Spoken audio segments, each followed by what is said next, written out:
afternoon, members of the media, members of the national community, wherever you might be. Thank you very much for paying attention to us for the next few minutes.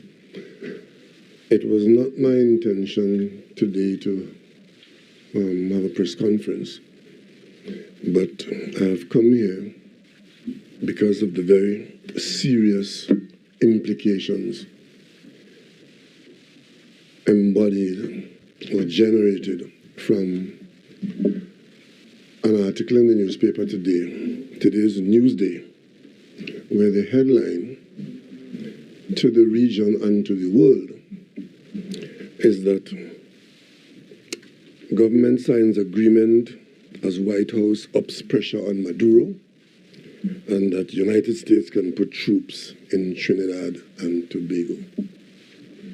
Ladies and gentlemen, this article is wholly irresponsible.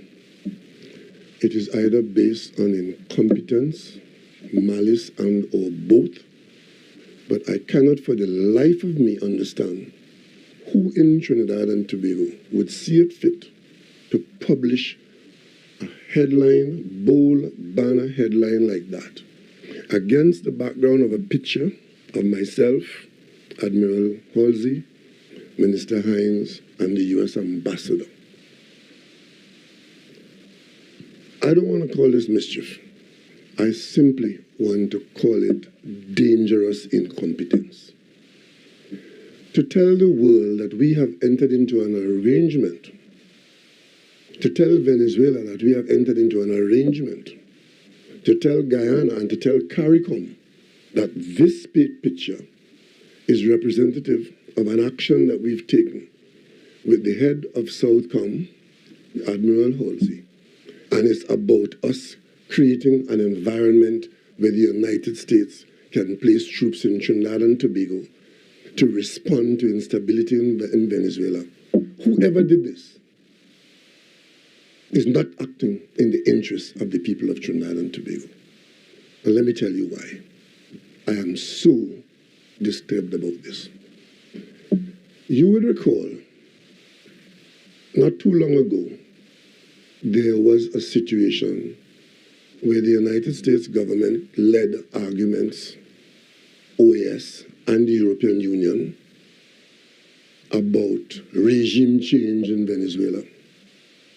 And it got very heated, and it got to the point where people were expecting physical action. The European Union had given Maduro 8 days to leave office. The Canadians had said to us in CARICOM, time for talk over. And our question was, time for what now? And of course, the United States had its view on Venezuela. And the details, you carried it in your media, you know all about it. How did Trinidad and Tobago react to that situation? Trinidad and Tobago, as a leader in CARICOM on that matter, took a leadership role to preserve the Caribbean as a zone of peace. And we headed to New York. The Prime Minister of Barbados and myself, we went to the office of the Secretary General of the United Nations to take a different position on the Venezuelan issue. We didn't stop there. We, again, Trinidad and Tobago, and this time the larger CARICOM, we went to Uruguay and took part in generating the Montevideo Accord, which was meant to prevent any instance of the breach of the peace in the Caribbean, supported by Mexico and Norway. All along, Trinidad and Tobago had a leadership role in that matter. And every stage of the game, you all in the media knew what your country's position was. You knew what the dangers were. You knew what we were fighting off. You knew what the successes were and what the failures were. I made my first visit to the UN General Assembly and spoke of Trinidad and Tobago's position on this matter. So the media in Trinidad and Tobago, you know our position. Why then would you convert that firm stand of your country to create a situation? What has changed to cause Trinidad and Tobago to be a platform for foreign troops on its territory in response to a Venezuelan situation? When in fact, only days ago, the Trinidad and Tobago minister in the office of the Prime Minister was in Caracas, talking to the Venezuelan leadership, as we talk to them all the time, and the Americans and others, because I was in Barbados talking to the American leadership. And CARICOM, as a unit, we cover and protect ourselves by standing on the defense of CARICOM. Caribbean is a zone of peace, and we are not supporting anybody's military excursion. What exactly happened in Trinidad and Tobago in the last 48 hours? This picture has nothing to do with any Venezuelan issue. This has everything to do with the relationship between Trinidad and Tobago and the United States, which is a very good one. And of course, the conversations that we've had, if you listen, and in fact, the very paper that carries the story, carries the details of what was said by Admiral Halsey about the issues that brought him here and the issues that were discussed and the commitment to cooperate with Trinidad and Tobago on matters, not the least of which is national security. That's what it's about. The local press cannot pretend not to know that our security agencies rely very heavily on the cooperation that they have with the United States. Many instances, the actions that we take here, or actions that are taken in our interest outside our border in the region, has to do with information or physical assets of foreign countries, not the least of which is the United States, helping us to protect ourselves because we don't have the ability to have as many assets out there or to have the intelligence as to who is going to harm us. And you read in the story what Admiral Halsey has said, as far as to talk about criminal elements coming from South America and threatening us now. I mentioned that from this podium recently. You would have seen during the COVID period, when the rest of the nation didn't have vaccines, among the first vaccines we got were some that came from a United States military agency to our defense force because of the relationship between them. In the last few years, the United States has put over $9 million in grants into the security services of Trinidad and Tobago. We have an ongoing relationship of training and sharing of information with the United States. And none of this is secret. None of it is secret. It's all about the relationship between two friendly countries, one with a lot of resources and one that needs the help. So where did you get it from that we are in a position to make Trinidad and Tobago available to the United States for troops against Venezuela? It's a serious matter. If a country is making its territory available for another country to stage military action against them, that is a serious matter.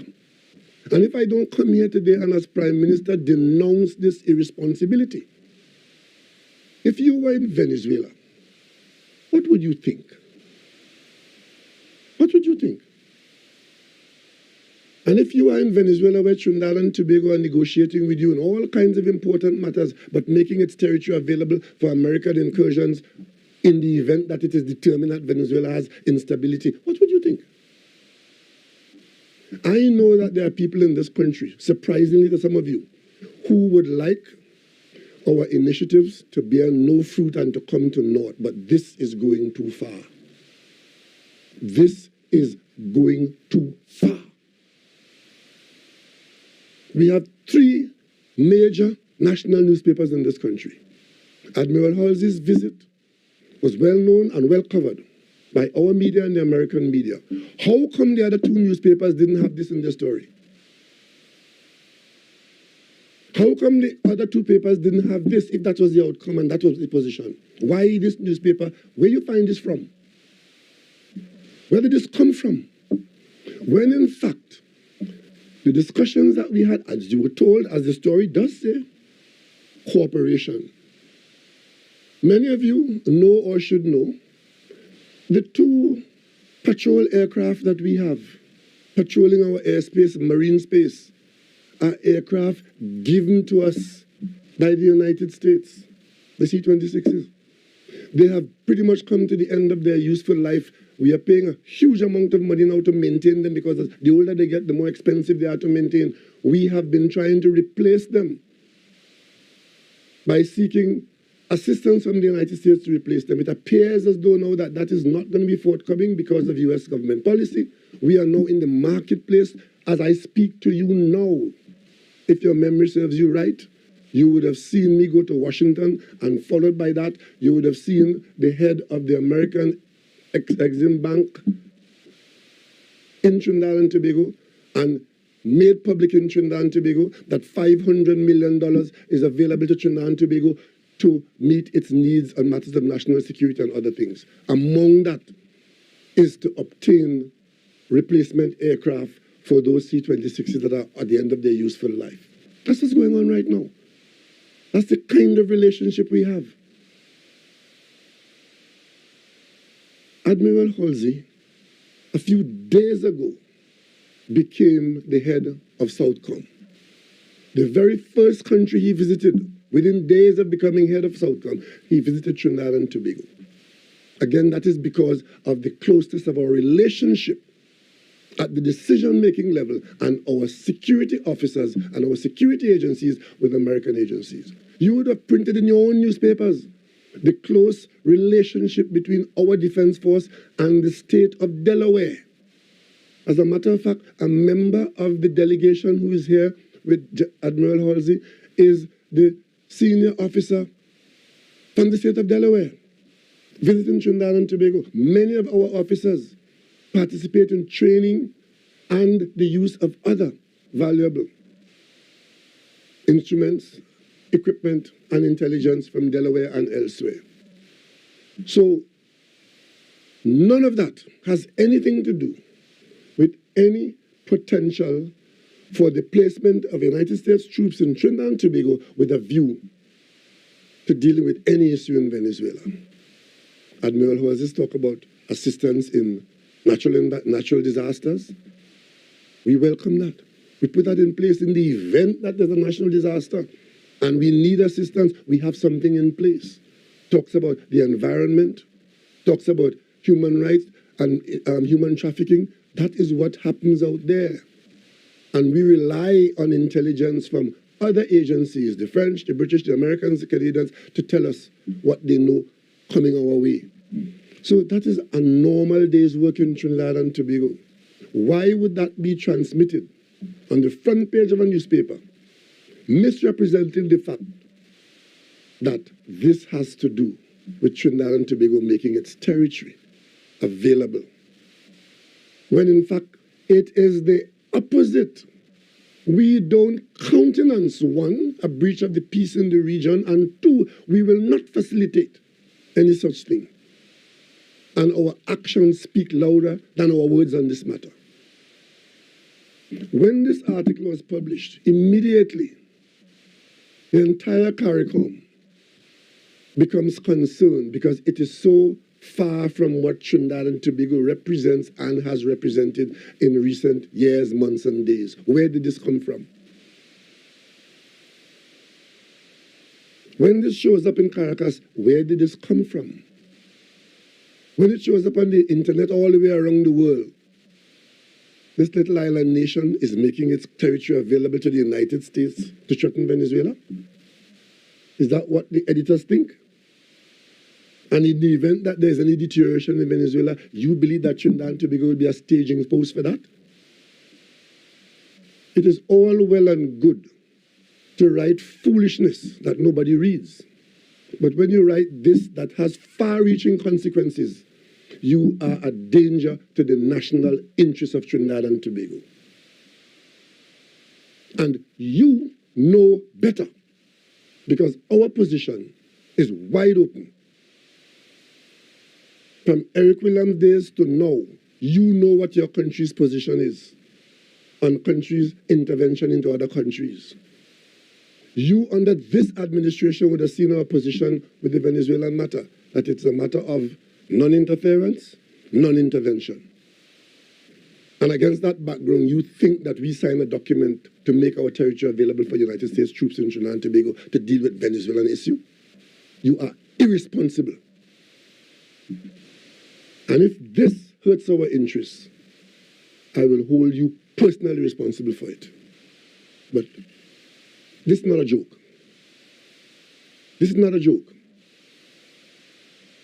To promise to make troops available in your territory, where there are issues in another territory, is a major matter in international affairs and in bilateral affairs.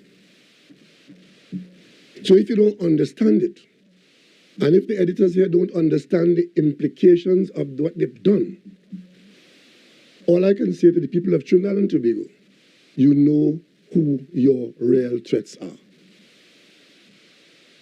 This is irresponsible of the worst kind, completely at variance to what the facts are, the known facts. And what is worse, whoever wrote this, tried to talk to me about it. I received a WhatsApp, because apparently WhatsApp seems to be the fashionable communication now in national narratives. I received a WhatsApp as I was rushing around, asking me about this matter of General Halsey, what was signed by General Halsey and Minister Hines. I took the time to say to the media person, please talk to Minister Hines, because I would expect that if you're really interested in the story, Minister Hines can give you chapter and verse and we can all get it right. I see no reference to that having been done. And maybe as a result of that, you make up your own story and publish it like this. I can't tell you what to print, but I can tell you the consequences of irresponsibility. We all have a stake in this country. We all have a stake in this. And we all are not too small to influence it one way or the other. I had to say this today because this had to be responded to by the leadership of this country to put to bed where there is disquiet. Because this article could have far-reaching consequences, not based on fact, not based on any serious research, not based on any understanding of the issues that you try to address. I will deal with no other issue today, but if you have a comment or if you have a question on this issue, I will take it now. I'll take a couple of questions on this issue. Anyone from the US or Venezuela reached out to you since it was published, and can you share what would have been said? No, I cannot. I will not. I cannot and will not share. But I will tell you, this would cause concern, has caused concern in very many areas, because it is not a small article, and the consequences are not inconsequential. When you say public interest, you're speaking specifically about drug and gas deal? I'm speaking about the relationship that we have worked hard to foster, to tender, and that we rely on. You all know the amount of effort we put in to working between the gears of the United States and Colombia and Venezuela and Trinidad and Tobago, being a friend to all, standing on our principle. But it's not the first time that this is happening. The local media has gone against our interests before, and it wouldn't be the last time. When we stood up on the strength of what was told to us at the office of the United Nations Secretary General, that the government of Venezuela is the Maduro government, the local media here taking chain up from OS individuals, published a number of accusations against the government of Trinidad and Tobago about breaching of the Rio Treaty. You all remember that? You all remember the Rio Treaty that we were supposed to be in breach of? And there were people in Trinidad and Tobago calling for sanctions against us, and all we were doing was protecting the interests of the people of Trinidad and Tobago in a very complex environment. I reached out to you yesterday, though, and I'm just speculating here. Wouldn't it have made sense to set the record straight one time? There was no record to be set straight. Everything that happened up to that point, we have made public issues of it. This picture, where do you think this came from? Not from my bedroom. This is a picture of government of Trinidad and Tobago officials, the U.S. Embassy, and Southcom leader. And the visit to our region, it is not for me to determine what the paper writes. It is not for me to determine what research they do or what they accept. It is for me as a government leader, and as for the government to tell the country what we are engaged in, and we did that. If you read the article, the substance of it inside the article, you will see a number of references to dates and time, and you see renewals of arrangements. Many of the arrangements that we have signed or that are in place, they are for specific periods of time, and they're required to be renewed. The SOFA, Sales of Forces Agreement, that's a standard agreement. That is what allows our soldiers and our Coast Guard people to interact with the United States people. You have to have an agreement. All those agreements are time sensitive. They are required to be renewed. They are required to be established. None of them have anything to do with staging any military force from our country to anybody else's country. None of it. There's nothing that was said there by Admiral Halsey, by Minister Hines, by myself, or by anybody in the government that we have changed our position so this headline is now available to make news. So where did this come from? Are you considering visiting Venezuela personally or sending an emissary to assuage whatever fears that may? We have done and we will do what we have to do as a responsible government, and wish that we didn't have to do that. But we will protect the interests of the people of Trinidad and Tobago at all times. Dr. Rowley, Gregory McGuiney from Trinidad Newsday. I don't find it's a smiling note, eh? No, just the irony of it. But this is not a laughing note. I know. Just to set the record straight, our reporter did reach out to Minister Hines and Minister Brown. Neither of them chose to respond. And which one of them told your reporter that? Well, our understanding is that the SOFA agreement has several clauses, which include one that says the U.S. can launch military personnel and machinery to countries in conflict from signatories to the agreement. Guyana is also a signatory. Stick a pin. Is that where interpretation comes from? The SOFA agreement. Countries in conflict. What conflict is Trinidad and Tobago involved in, or likely to be involved in? Two countries in conflict from signatories. So anybody who has signed up to it, for example, Trinidad and Tobago and Guyana, the United States can use either country as a launching pad, I guess. For so in short, we are US based. But does the agreement? No, in short, your interpretation of that is that we are US based. No, so if two countries have conflict, the US can do that. Yeah. Sovereign Trinidad and Tobago will stand aside, and the US will just do that because we've signed an agreement where if two countries are in conflict, and I gather you will tell me we're not in conflict. I don't know of any conflict that we are involved in. Right? Your interpretation there, and what you're trying to say is that because you didn't speak to Mr. Hines or because I didn't talk to your reporter, that makes this headline justifiable? Where is the evidence to support that? And why is it that this headline now runs counter to everything I've just said of our years of foreign policy and diplomacy when conflict was around us? So I'd just like to clarify, though, says that the SOFA agreement does not say what we understand that it says. That it is not for me, for you to misunderstand anything. What if what I say is how you understand it, it is what the fact is. So it doesn't say that You the have US can launch military you have published here the US can put troops in Trinidad and Tobago. So the agreement does not say that the US can launch military personnel and machinery. I am not engaging in any tutorial with you.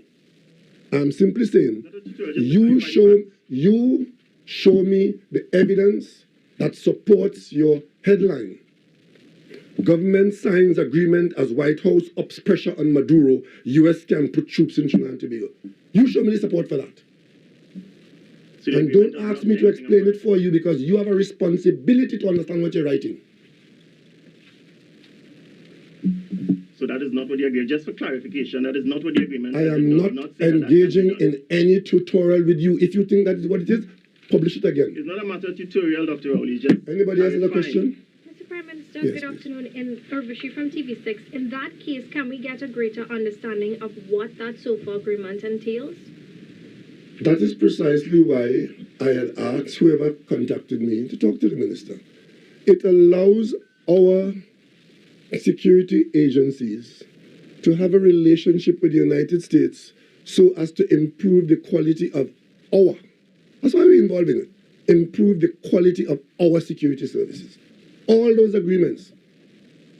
In the discussion I had with Admiral Halsey, one of the main things we discussed was maintenance of our equipment. Raising with him that we are having to send our ships to Suriname, as they are now, for maintenance because we have not been able to establish in this country the appropriate level of maintenance. Also, the building of a culture of maintenance in our security system so that our assets can better be available because of a higher level of maintenance, and that requires training, and that is where the agreements allow the training to come to us from the United States. It has nothing to do with dealing with any conflict in Venezuela. We are very careful. Nobody in our discussions talk about Venezuela. Nowhere in the statements coming out of the discussions or the documents you would see Venezuela's name inside there. But you put in government signs agreement as with White House as pressure goes on Maduro, a picture of Maduro, and a big headline, US can put troops in TT. And you are now trying to interpret, right? The SOFA agreement that has been in place since God knows how long. Nothing new.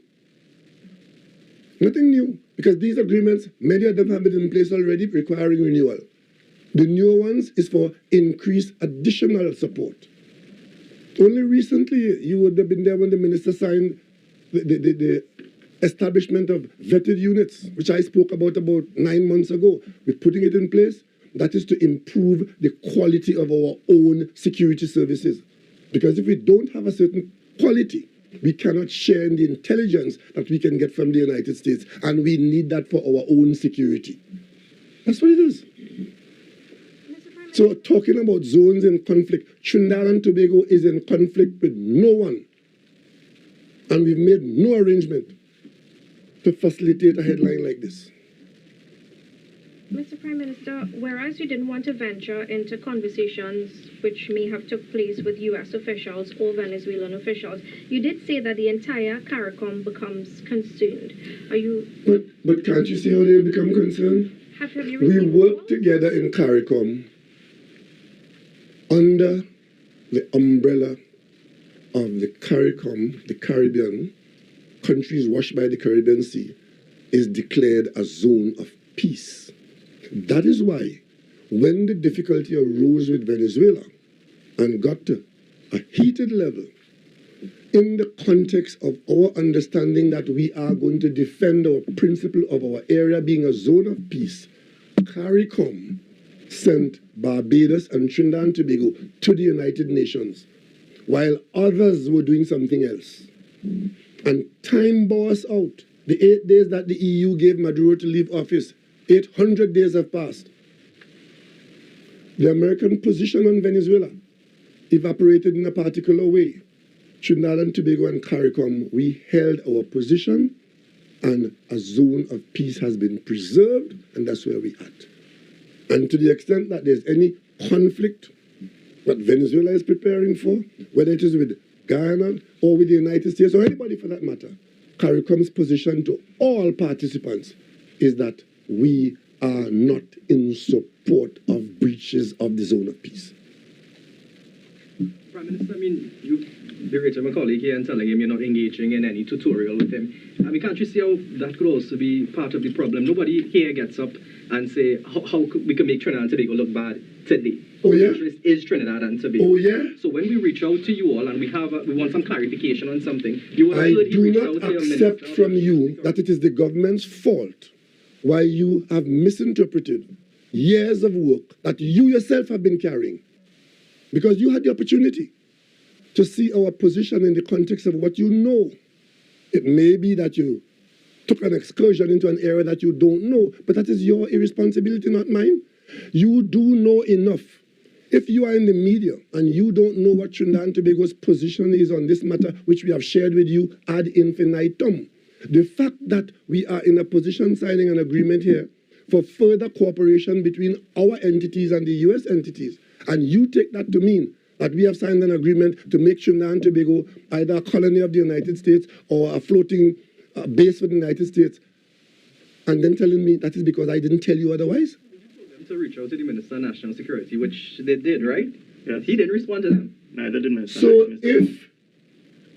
as a result of that, you can create your own story. No, they had an interpretation of it and they back it up with facts. So, And that's what I'm saying. So I would not be surprised if tomorrow they defend it and say, this is our interpretation. It's a free country. I am here simply pointing out to others that this is not so, and pointing out to you that the facts don't bear this out. I think it also underscores the importance of politicians, that they should really respond to us a little more, try and be a little more open and transparent. I am not debating that, but what you're trying to say that as a result of you not reaching out to somebody, that you have a right to go and publish something that is not supported by facts, and pretend that you don't know what the facts are up to that point. That's what you're saying. I want you to tell me that all that I've said here this morning is news to you. Because everything that I've said here this afternoon, as a matter of fact, excuse me, everything I've said here have been with you in the public domain all along the way. Right? Do you think maybe that on the surface of it, the agreement may have appeared to provide for that kind of arrangement? Well, and that is why, because of the importance of not misrepresenting it, if you don't understand it, don't talk about may have appeared. Because I am not responsible for your competence. And if you read the article, and you will see exactly what Admiral Halsey said. Before that, you would see what is said by the government. Where does it come in that this has to do with managing crisis in Venezuela? Where? And I'm not here for 1 minute trying to tell the media how to do your work or what to write. I'm simply saying you have a responsibility. That's all I'm saying. It's not free for all because there are consequences. You have a responsibility. And the fact that somebody didn't talk to you on time before your deadline for your story is no license for you to go and publish something so damagingly, so misleading. Well, I guess the issue of communication is something that several of us have raised. with it. Yep. So the question is that sometimes when there's a story and you feel confident enough, I mean, I haven't read the story properly, but if there's a measure of confidence that this is what the agreement suggested and there is no response, what then? I mean, what then? You sit and wait for a response? I am not going to answer that because I cannot tell the media how to do this work and how long to wait and who to talk to. What I've asked you, I have spoken here on a number of public initiatives which are known. All of it carried with the media at different stages. So it is nothing new. The situation of Trinidad and Tobago in this matter, in this situation, is not new. So don't tell me that because you didn't get a conversation with the Minister of National Security that you don't know what the country's position is. Because nobody in the government has changed the country's position. And communicating with the public, we do so all the time through you, the media. And how you handle it is up to you. And we expect a certain amount of understanding, a certain amount of accuracy, and a certain amount of responsibility. I know that I don't, it's not for me to mark your paper. But when the outcome is of this nature, somebody in authority in Trinidad and Tobago has to clarify it. And that's what I'm doing now. But I will not be surprised if tomorrow the issue is, yes, we're right, because the government was wrong and because I didn't talk to the minister and nobody has talked to us. I can tell you the amount of hours I spend in front of the media in this country, no other leader has ever done that. And these particular issues have always been ventilated to you through the media. So don't pretend to not know. And this is new. This is shockingly new. That is why my CARICOM colleagues have to ask, what is going on? Because how could Trinidad and Tobago generate a headline like that? Where we are, in fact, making ourselves available, when in fact, all along, our position is we are not supporting, not now, had not been, and not ever. The seriousness of the report is that this particular report, that there was an onus on the media house to get a comment or... Well, if you follow how these things go, even if they tried and... troops of one country, anywhere in the world, troops of one country having access to another country for the benefit of action against another country. That is how the conflicts are around the world. But we are not in that situation. We are not in that situation. We have not put ourselves in that situation. This story is saying that we have. And I'm saying that we have not.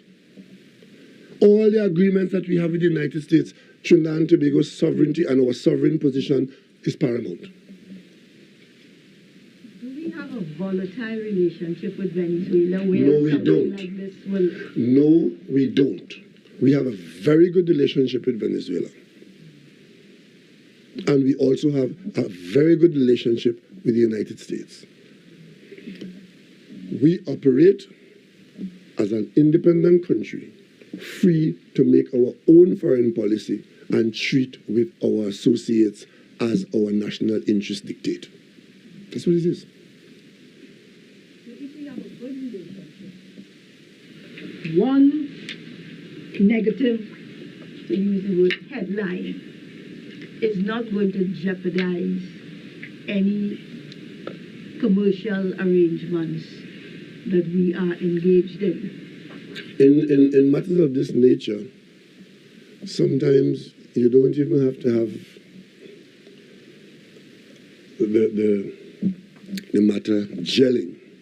It can be an interpretation of the future. These are complex issues. And I would say that hopefully our relationship with Venezuela, and the United States for that matter, would not be jeopardized by misunderstandings of their positions.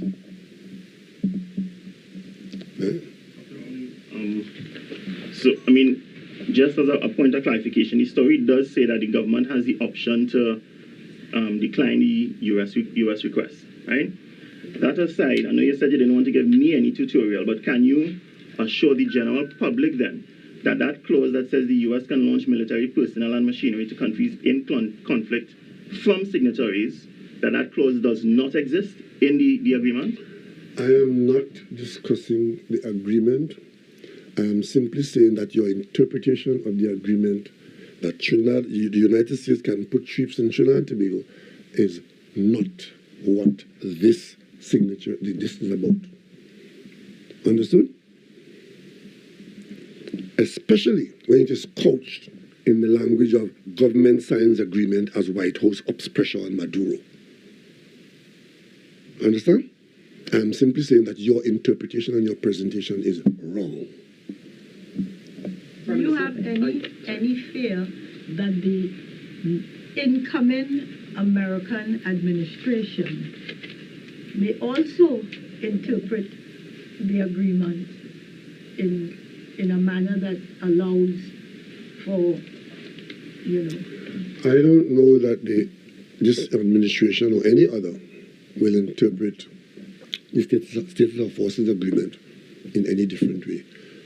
Whether it's the various agreements, the various administrations have worked with this agreement, and we all have a clear understanding of what Status of Forces Agreement means. Right?